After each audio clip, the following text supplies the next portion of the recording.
thanks everyone for attending the invitation of Ecuador Libre. We are really thankful with the Universidad de las Américas and Fundación para el Progreso de Chile for their support. For me, it's a unique honor to have Professor Deirdre McCloskey as guest. She's a real intellectual hero for me. Her book called The Bourgeois Virtues literally changed my life, since it is the reason I decided to research and teach moral philosophy.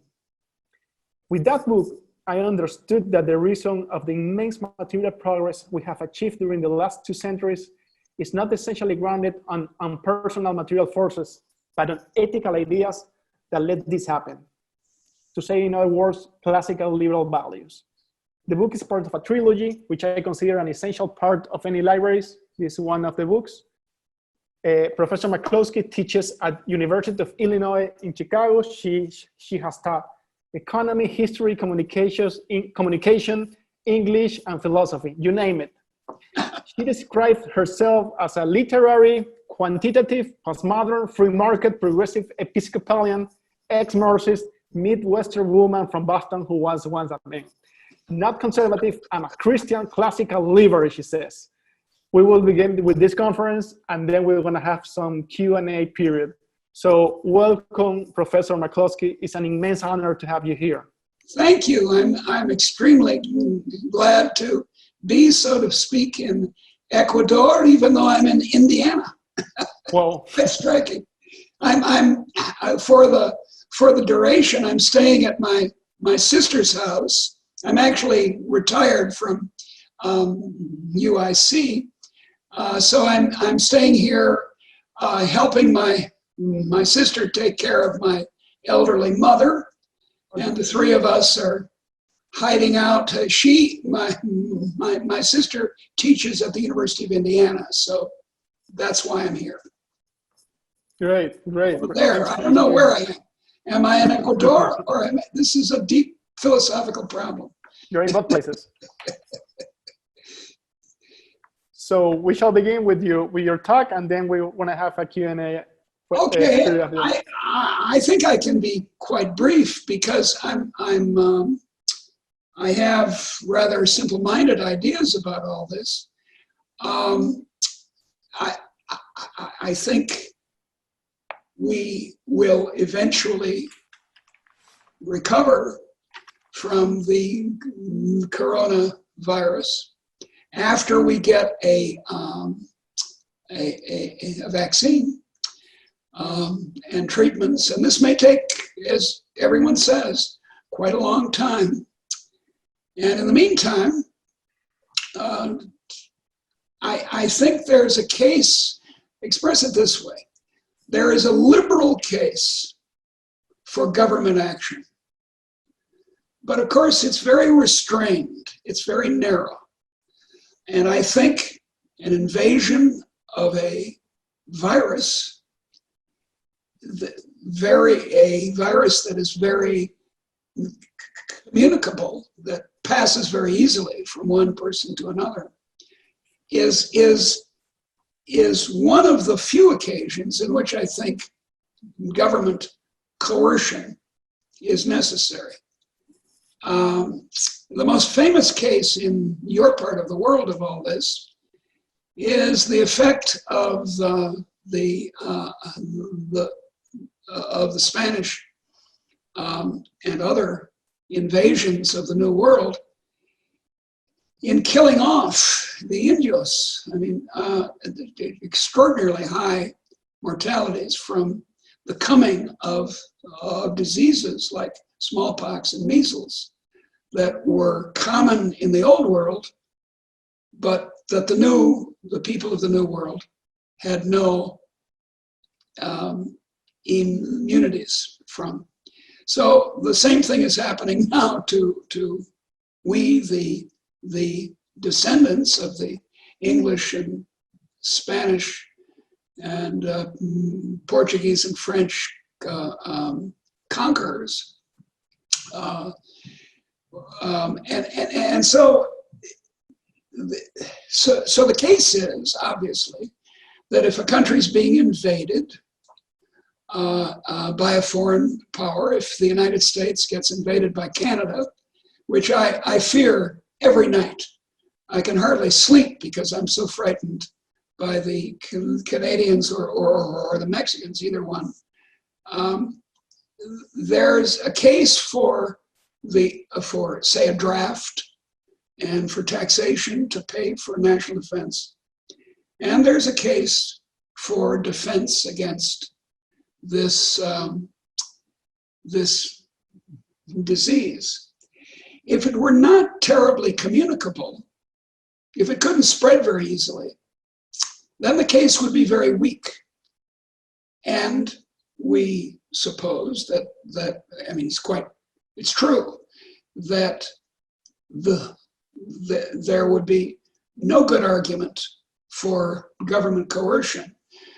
Let's take the case of ordinary seasonal influenza, which has a much lower contagion rate than the novel coronavirus, and very much lower than, say, measles, which is extremely communicable. For the ordinary virus, considering that ordinary influenza virus, considering that we do have partial inoculations, and we do have a good deal of herd immunities to some degree, and indeed, whether it's got to the herd level or not, we've got a good deal of immunity. Older people have been exposed to much earlier influenza viruses, which might come again, and they don't get sick. In that case, you can depend on self-protection. Old people in the United States are very eager to get their flu shots, so there's no need for compulsion. But for this, there is. Now, the trouble is that most governments didn't do the compulsion correctly. You know, that you say there's even a liberal case for compulsion doesn't open the gates to have the police coming into your house in the middle of the night and dragging you away for anything, for over parking or something like that. So what they didn't do is what, in the absence of any medicine for it, you have to do, which is to jump on it immediately. As soon as there's the slightest entry of this virus into the population, you've got to trace and test, as the World Health Organization says, and quarantine. You don't have to lock people up forever. You just say, no, look, would you please go to this hotel for 2 weeks? We'll help you out. And then, who did you see recently? Oh, you're a clerk in a grocery store. Well, it means you saw quite a few people. Can you, and so forth. Then you can stop it. And of course, there are some countries that have done this. The big example is South Korea, of course, which has much lower deaths than even Ecuador, though it's, of course, about a 10 times larger country than Ecuador. In absolute numbers, it's below the fatalities that you've had in your country. And there are other places, remarkably, Hong Kong jumped on it early. And it's not perfect because it's right beside China, but its mortality is much lower than in other places. But in places like my own country, the United States, and I think in Ecuador, there was this lack of scientific seriousness in the government. This happened in Britain somewhat surprisingly. Boris Johnson was not serious about this disease. Of course, then he got it, and that changed his opinion. I just discovered this morning that Greece did it unusually well. Now, this is a little bit surprising because Greece is rather notorious for being badly run. But in this case, it wasn't badly run. Their fatalities, now this is Greece, it's a pretty large country. It's something in the hundreds, the low hundreds. I think it's something like 160, period. That's it. Okay, so that's the case for national defense, for defense against a virus like this, because in both cases, they're clearly what, as you know, economists call public goods. And then they're real public goods. Now, the problem is, the danger is, of course, that the national emergency will be used to increase the power of the state, which then will be used for other purposes, to protect the friends of the present politicians, which is one of the big uses of most governments in the world, or to coerce people in all kinds of other ways, to go after gay people, or to, as they do in Russia, for example, or to blame the Muslims, as they do in Hungary, or as always to blame the Jews, or to do the fascist things that so many governments lean towards, get into, if they aren't constantly watched and corrected. And of course, our friends on the left, and I personally do have many friends on the left, think that, aha, you see, you liberals, you see, here is a case where the government really is necessary. Even you admit it. You people, you're inconsistent, blah, blah, blah. No, it's the danger is 1984. The danger is Xi Jinping's China, the supervisory state, the state that's watching you all the time and constantly coercing you. So that's what I'm concerned about. Now, it's a very, it could go either way, because most governments in the world have been pretty much incompetent in the way they've handled this plague. They didn't do the right thing, which was to get on it quickly, in which case it's not a big matter. You take care of it. This is the standard public health formula. Find the few cases you have, help them to isolate, find their contacts, test, test, test.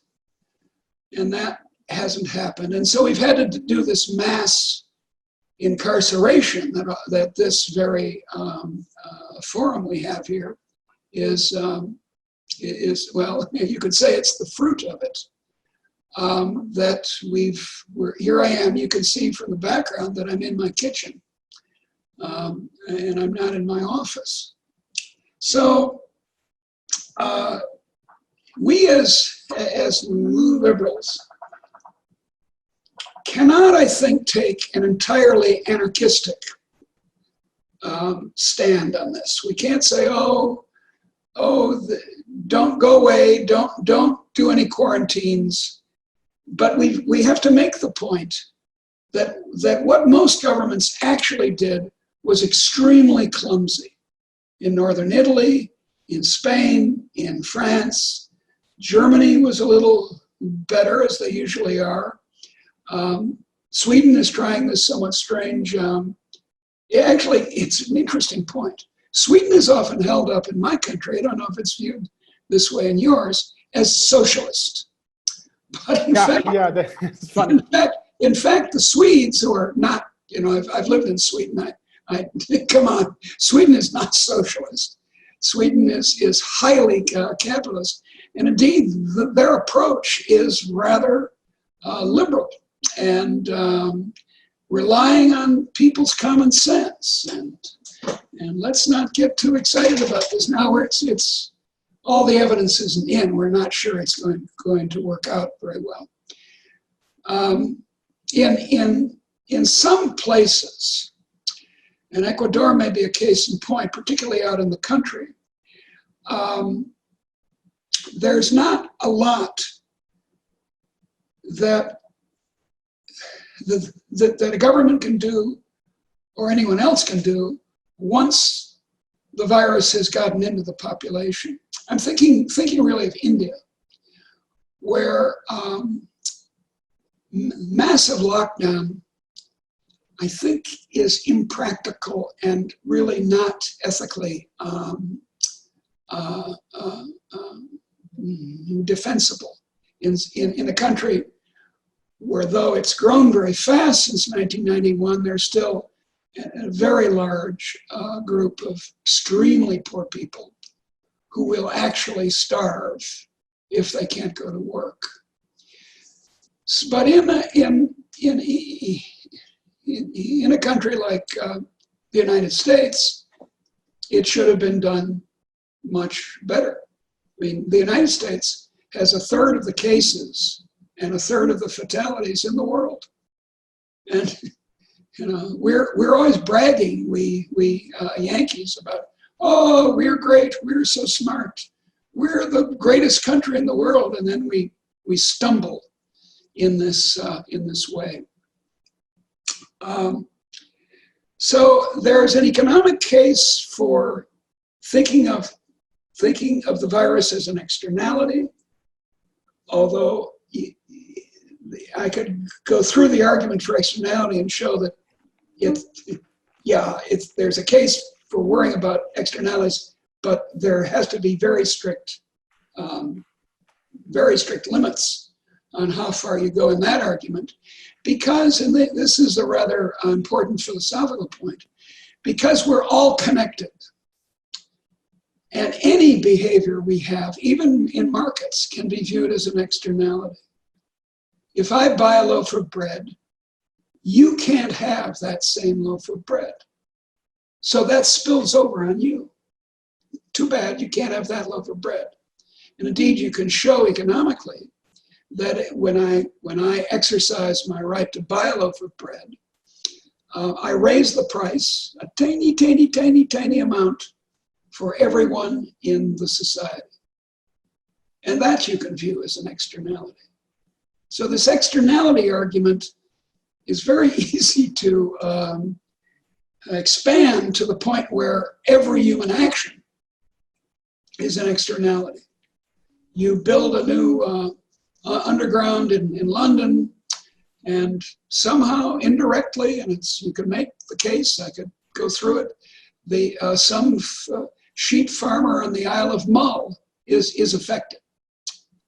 And if we took that view, we would recommend that the government or God take us over entirely, and we have no free will. I'm working actually on a paper on the connection between free will in a Christian sense and free markets. So that can't be quite it. It has to be this so-called public good argument, and it's very narrow. But the danger is that it'll be used, as war is very frequently. Robert Higgs has written eloquently on this. And the war on the novel coronavirus can be used to glorify the state. So I don't have much more to say beyond that. I mean, I could go on and on about economic history or We have a few questions. People who is through WhatsApp. There's a friend who says, everybody's prophetizing the end of capitalism, the end of globalization, the end of the capitalism, as we noted. I know you have an opinion about that. What do you think? This is the end of the capitalism once again? No, it's the kind of thing my friends on the left are always saying. I was once a Marxist. Calling myself a Marxist is a little inaccurate. I was a kind of not very scholarly socialist is what I was when I was a teenager. So many people are. And you know that in the history of socialism, since 1848 in Europe and its offshoots like your country and mine, every new development is supposed to be the beginning of the end for what we call capitalism. And it's not happened yet. And I sometimes torture my Marxist friends with this and say, now look, oh yeah, you said, and then I go through the various end of the world scenarios they've been having since the middle of the 19th century, and they just haven't come to pass. Now, but I have a suggestion that we stop using the word capitalism entirely. Okay. It's a deeply silly word. It's, after all, was coined by Marxists, not by Marx himself, actually, as it turns out, but by his followers. And it suggests to everyone that the source of economic growth is capital accumulation. And from that comes all the worries of our various left and right-wing friends. I'm friendly, for example, with Yanis Varoufakis, the former finance minister of Greece. And Yanis is a Marxist, kind of a crazy Marxist, but a Marxist. And he's completely dominated by this idea of capital accumulation, pools of capital, as being what the modern world is about, and it's not. It's about innovation. So I suggest we start calling this thing, call it innovism. Innovism. And then our attention is directed in the right direction, not to accumulation, which for various reasons is just not an intelligent way of looking at the modern world, even though there's a lot of accumulation, I agree with that, but that's not the cause of the modern world. The cause is innovation. Then we can ask, what kind of society will best produce innovation? And my answer there is a free society. A society of, as the Latin would say, the Romans would say, a society of liberi, free people, non-slaves. It happens that that's the history, that's correct. That is how innovation happened. It was caused by liberalism, essentially, not essentially. Well, not, how can I say this? Very deeply, it was caused by making people free. So no, innovism is not going to die. We can kill it with clumsy state action, but I don't propose that we do so. And I don't think it'll happen. Okay, great answer, Professor. We're going to go to the next question. It's from Alberto Acosta Burneo. He's an economist from Ecuador. Do you think the government should force us to act in a way that is safe for our health? Isn't our decision what amount of risks we want to endure? How should someone compensate others if his action damage other citizens? For example, spreading the disease. Well, I didn't understand everything about the question because... Would you like me to repeat it? Well, or say it again. Maybe the other words will be clear. I think I basically understand, but let's hear it. I'm going to repeat it for you. Well, some sort of brief version of it. I think he's talking about externalities and how much we should. Do you think the government should force us to act to save our health? That's a fair question. You know? Yeah, well, and the answer is no. For example, the government shouldn't come in and prevent me from overeating, right? I weigh more than I should, and it's not. Yeah, I agree. I don't want a father state or a mother state, for that matter, of that character. So yes, we agree. No, you shouldn't do that. But on the other hand, communicable diseases are different. If I'm, well, there was a character in around 1900, 1910 in the United States called Typhoid Mary. She was a cook, and she carried the typhoid bacterium, not on purpose, but she was a carrier without getting sick. She wasn't sick herself, but she was a cook. And she kept getting jobs as cooks and killing people. Now that, I think, is a job for coercion. But then there was a second part of his question. What was it? Is it related to the first one? Isn't our decision, should it be our decision what amount of risk we want to endure? Yeah, of course we should. And the other question is, but it's kind of tricky. If I ride a motorcycle without a helmet and I get brain damaged, should you pay for my hospitalization? Or should you support me for the rest of my life since I can't take care of myself? Now, I've taken the risk of driving a motorcycle without a helmet. And I really think, on the helmet point, I have liberal friends who are fiercely against helmets. I think maybe, I don't know, I certainly think the state has a role in trying to persuade people to wear helmets, to sweet talk them, to advertise and say, now look, watch, look what happens when you don't. And I think I might even say, if as long as there's health, as long as you and I are paying for this guy's health care once he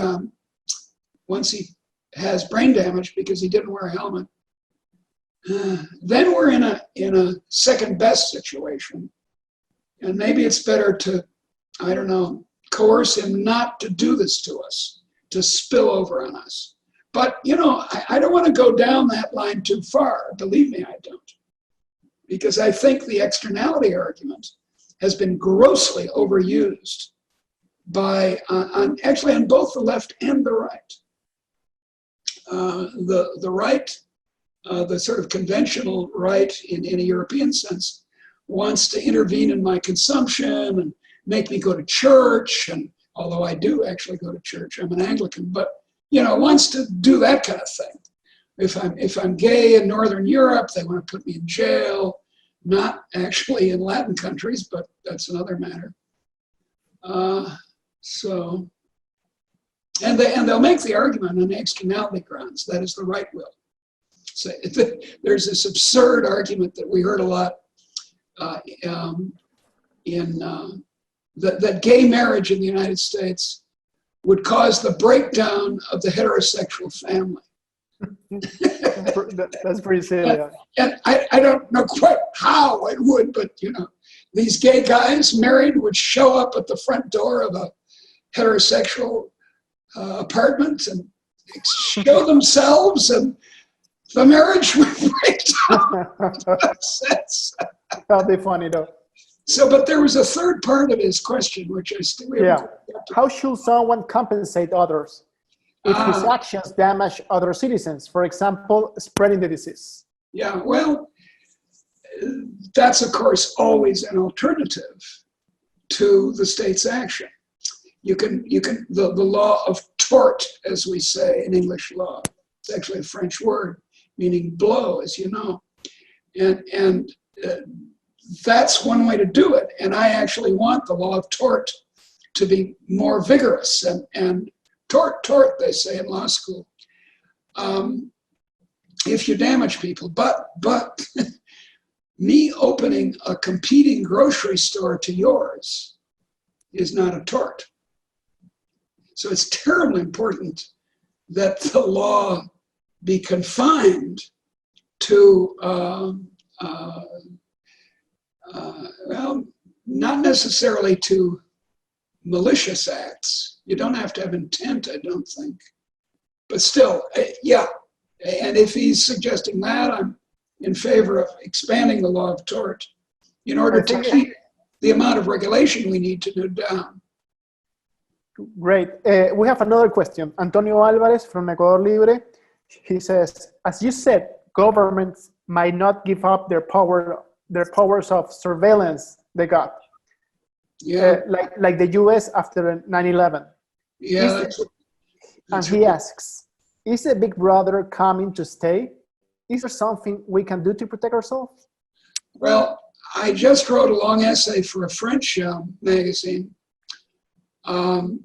where I use the famous passage in George Orwell's 1984, where O'Brien, the party man, is explaining to the hero of the book, who's been, is in jail, has been captured and is being tortured by O'Brien.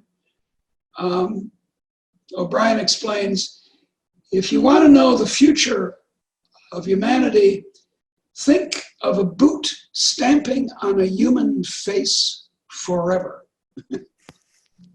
And that fascist / socialist vision of, in the sort of fascist, you could call it male version, it's an exercise of power and is fascism.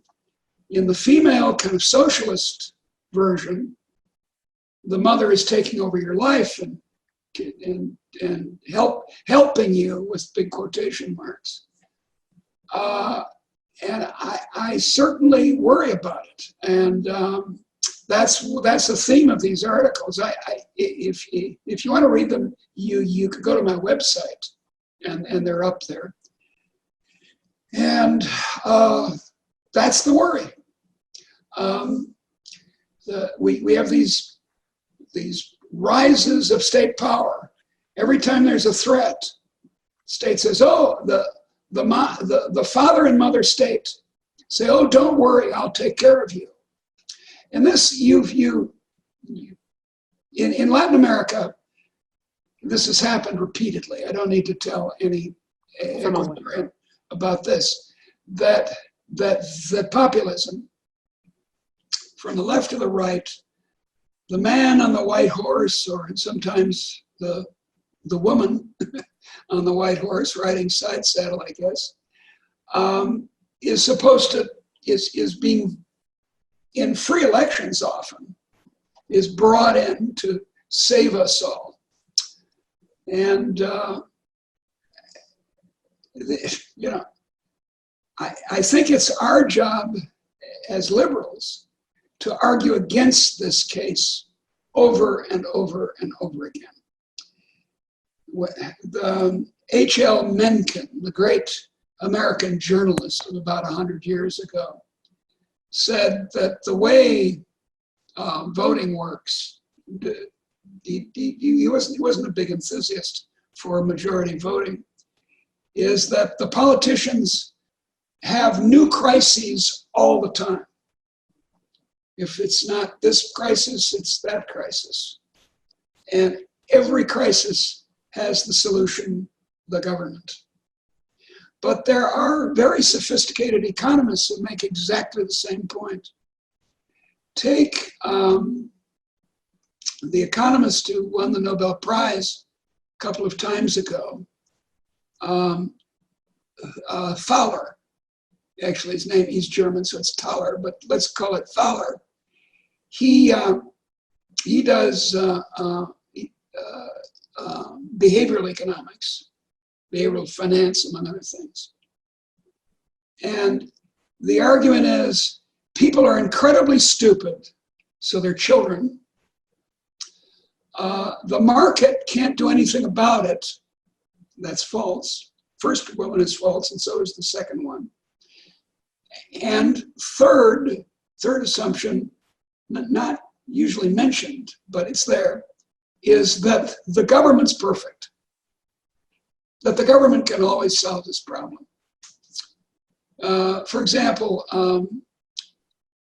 in ordinary retail, if you go to a big department store, big fancy department store, they have a guarantee. In Marshall Fields in Chicago in the old days, it was like this. You could take anything back and they'd give you your money back. Whereas if you went to Goldblatt's up the street, the prices were lower, but you couldn't bring it back, right? So you were buying a little bit of insurance by going to Marshall Fields instead of to Goldblatt's. The market was solving the problem of consumer ignorance. And it's not automatic. Entrepreneurs have to figure it out and do it. But it's not as if it never happens, whereas Thaler assumed it did never happen. And so the government, being perfect, can always step in.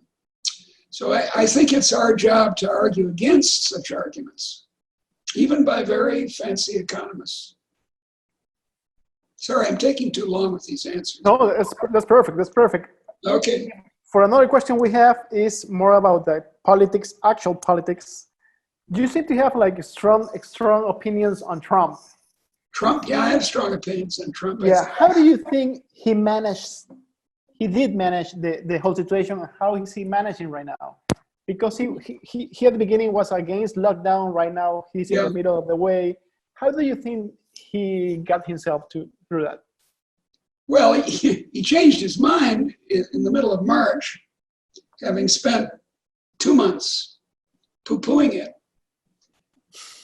He was told by his security services, by the CIA and all the others, in early January that this was dangerous. One of his chief advisors, a very foolish economist named Peter Navarro.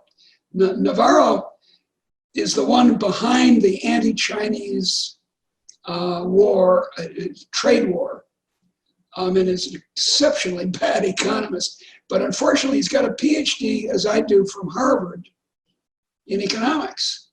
So I'm thinking of organizing a group of economists to turn back their Harvard PhDs in protest of this guy.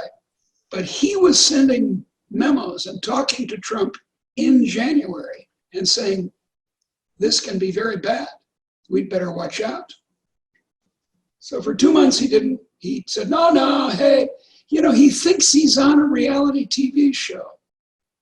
Hillary Clinton had a funny remark yesterday. She said, if we get Joe Biden, who was a honest, reputable man, he's not a genius, but he's a sensible guy. If we get him in November, we'll have a real president instead of one who plays a president on TV, which is what Donald Trump appears to think the job is. So he changed his mind, and he started to listen to his scientific advisors, Fauci in particular. But he's still not entirely on board, as you know, because he keeps slipping back. The Latin case is from Bolsonaro in Brazil, who is a kind of a imitation of an imitation. He's an imitation of Donald Trump. He's facing a lot of problems. He's probably I don't think he'll get impeached because the Brazilians are sick of impeachment, but he's probably going to end up having to resign or something else. But no, it's extremely badly. Now here's the problem. Here's my ethical problem. I want Donald Trump to lose the election in November. I think a second term of Donald Trump would be extremely dangerous to the still comparatively free society of the United States. This man, if he were, I always say about Trump, if he were as intelligent as his master, Putin, we would be in real trouble. Putin is a fascist, and I mean, I'm not using the word fascism just to mean someone who disagrees with me. The guy's a fascist, and so is Trump.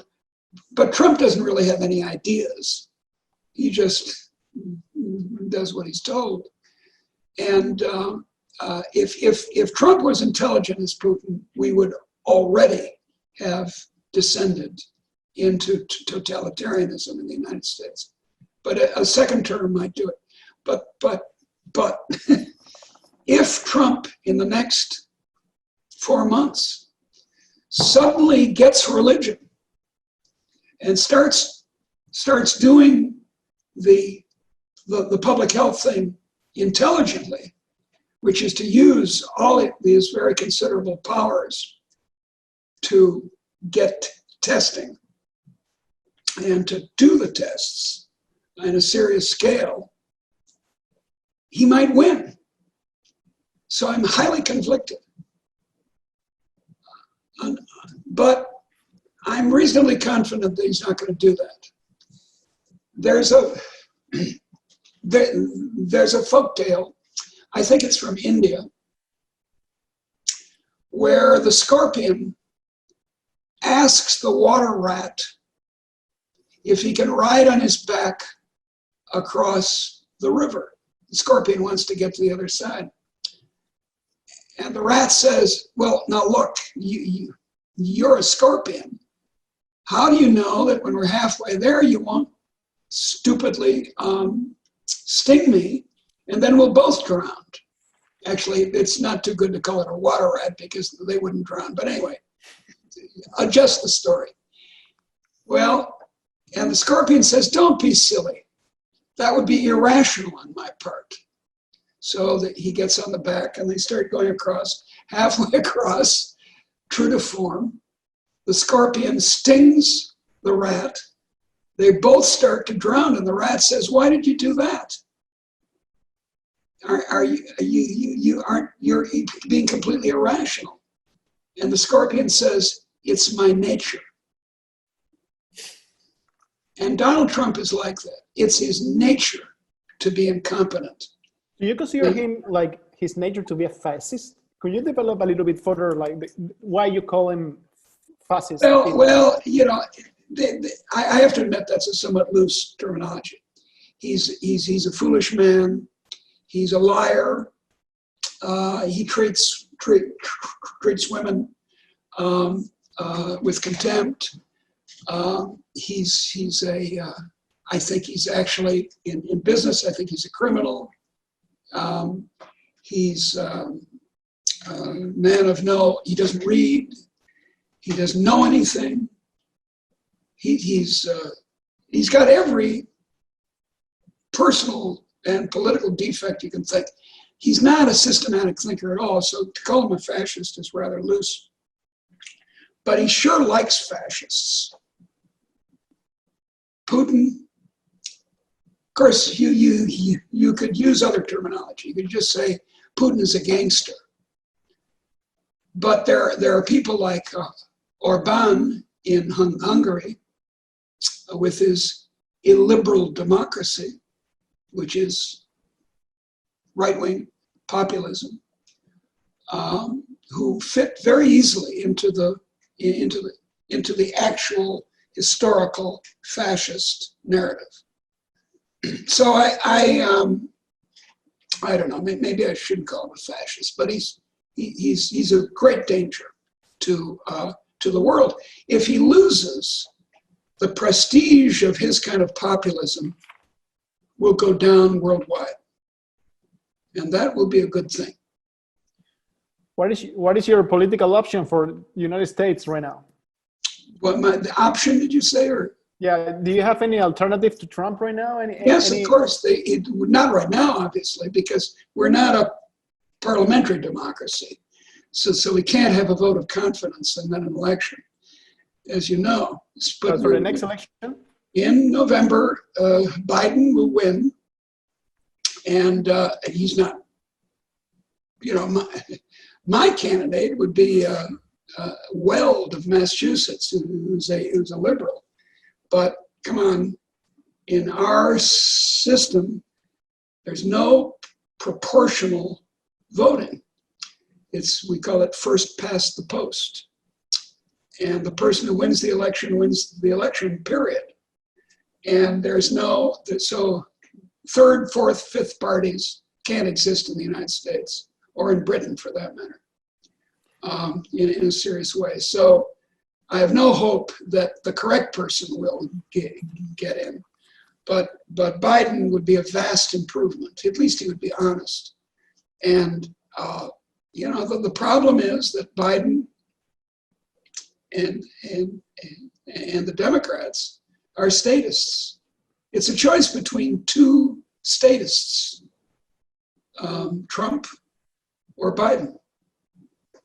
And I guess I prefer the Biden statism.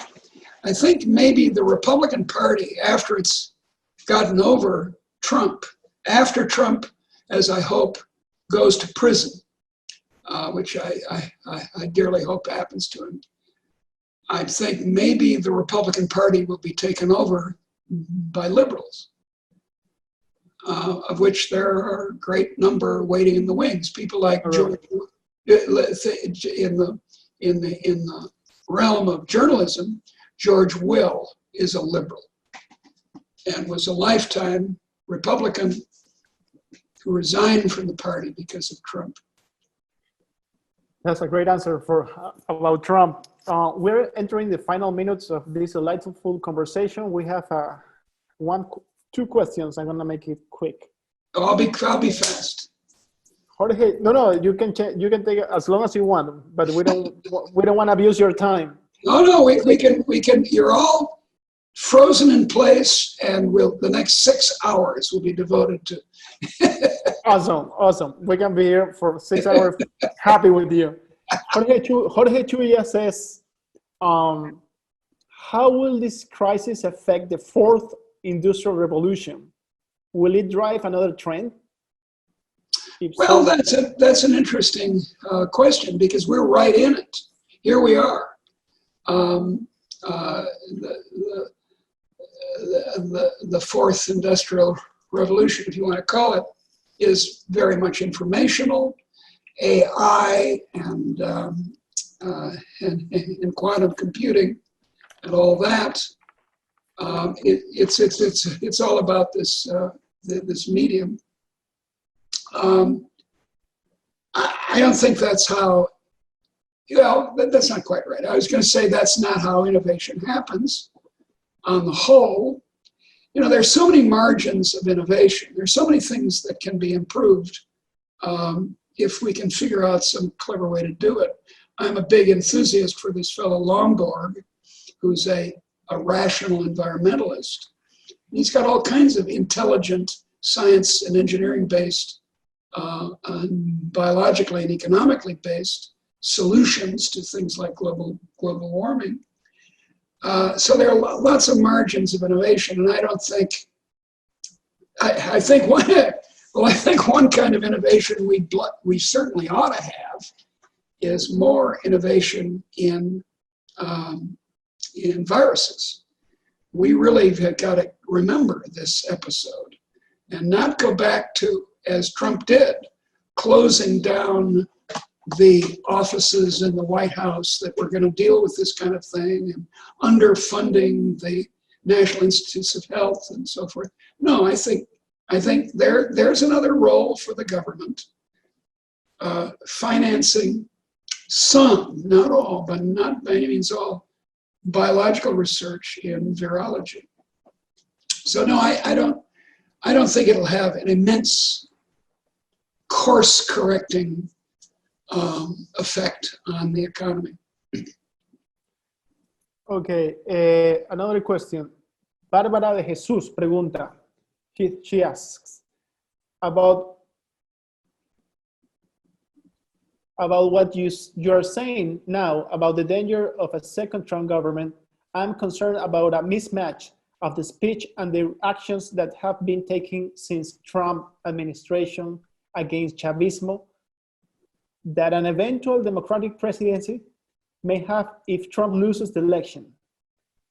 Yeah. What do you think could be the solution to the conflict in Venezuela? I'm not quite sure what the connection is with Trump. Can you explain that? Yeah, I guess it's a long, but she says, I mean, the good thing about Trump is he was really against Venezuela. Yeah, he was like really hard on Chavismo. But do you think they're going to change with Democratic presidency? No, not at all. No one in the United States thinks that Venezuela, that Chavezism is a good idea. Actually, that's not true. Again, I keep calling them my friends on the left, but I have friends who do believe that, oh, how wonderful the Venezuelan experiment is, and so forth. Really? And these are people who still think that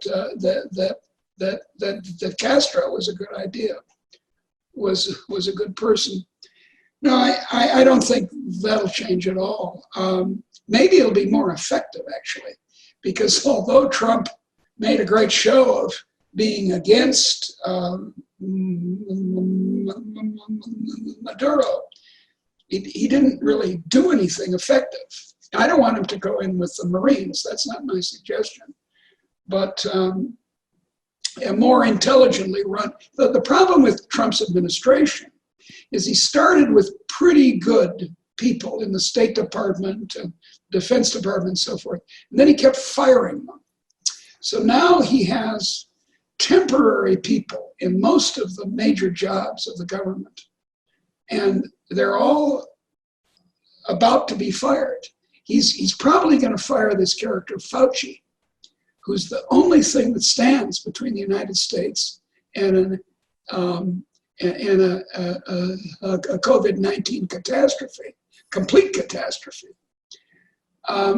So he doesn't take advice. Trump doesn't. He doesn't listen to the experts on anything, on science, on foreign policy, and anything. So I don't know. I don't. One thing that we as liberals really need to do about Venezuela is to keep telling the journalists that this is a result of socialism. The coverage of Venezuela in the United States, I'm not sure how it is in Ecuador, treats the collapse of the Venezuelan economy as though it was a hurricane, as though it was a natural event. So the journalists go down to Venezuela. I mean, these are people raised in a kind of left-wing atmosphere at their university. They go down to Venezuela and they look around and they see all these shortages, and they see 2 million people fleeing from Venezuela to Colombia. They see, they see it's a mess, and they don't attach it to what caused it, namely taking over the economy by the government and then destroying it by not allowing prices to move around, by not guiding things by profit, expropriating the Yankee oil companies and then running them incompetently. They don't see that it's socialism that caused it, and we ought to keep saying that so that they finally see it. I don't know if they ever will. I have a really more philosophical question.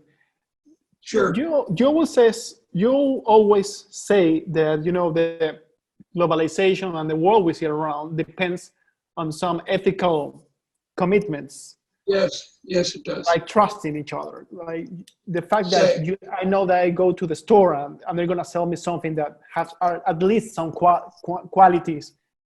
Yeah. I'm not going to be betrayed everywhere, you know. So yeah, that's right. Don't you think this kind of crisis can cause a backlash in those trust relations, not only among citizens, which are now should be social distance, but among nations? Because people everywhere, not just in the States, are talking about like Chinese, like they are the people to blame about this. And globalization depends in great degree on trust to Chinese because they produce almost everything. Do you think? Yeah, I think that's right.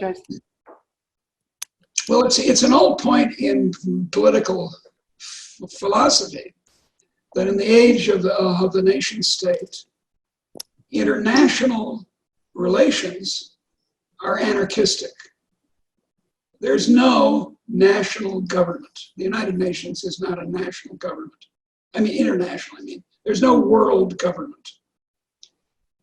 So if you think of nations as individuals, we've got 220 individuals who are making agreements as though there was no central authority to enforce the agreements.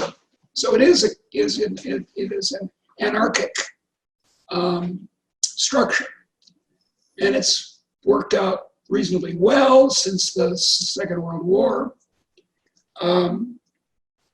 But you're right that certain and it's certainly the politicians and the people are very inclined to say, "Oh, it's the damn foreigners." Ecuador would not have had this problem if no Chinese person had ever come to Ecuador, or no Chilean person, or no. We got it from Europe. Yeah, okay, no French person or whatever. Yeah. It's kind of crazy, and it is true. I'm thinking it through, that if you rely on markets, if you rely on, let's put it in this business jargon, the supply chains that stretch into other countries, you're then vulnerable when they get disrupted, when they fall apart. And then, of course, there's a tendency to make them fall apart by imposing tariffs, as Donald Trump has done.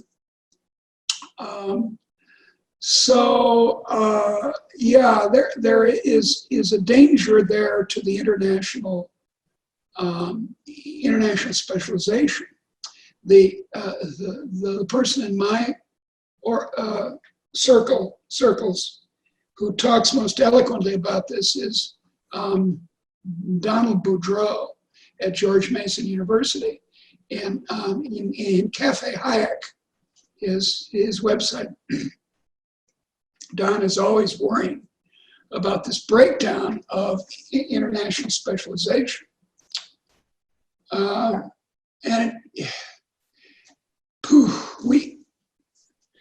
We have enough problems defending free trade.